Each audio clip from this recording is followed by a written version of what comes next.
Several governors have announced that Syrian refugees won't be allowed to resettle in their states. 22 News reporter Tamara Sakarzik joins us live with Governor Baker's thoughts on welcoming refugees in the Commonwealth.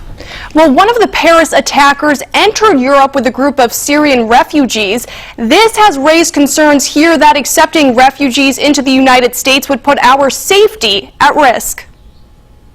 No, I'm not interested in accepting refugees from Syria.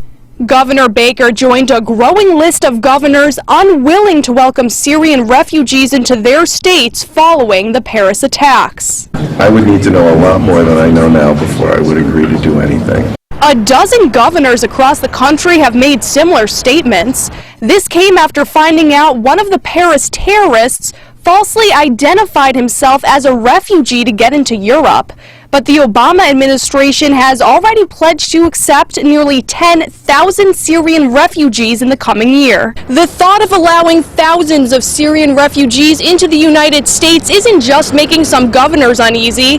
Many of the people we spoke to right here in Western Massachusetts said they just don't think it's a good idea after what just happened in France. We can't even screen the people who are here illegally. We don't know who's here and who's not here. So I don't know how they're going to do that with 10,000 of them. Kathy Pena told 22 News keeping Syrian refugees out of our country won't put an end to terrorism. You have people, no matter if they're refugees or not, that are still going to be doing crazy things. That's just, there's crazy people in the world.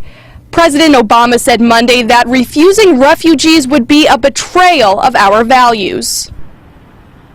And the U.S. State Department said the refugees would be spread across the country. Live in the studio, Tamara Sakarzik, 22 News.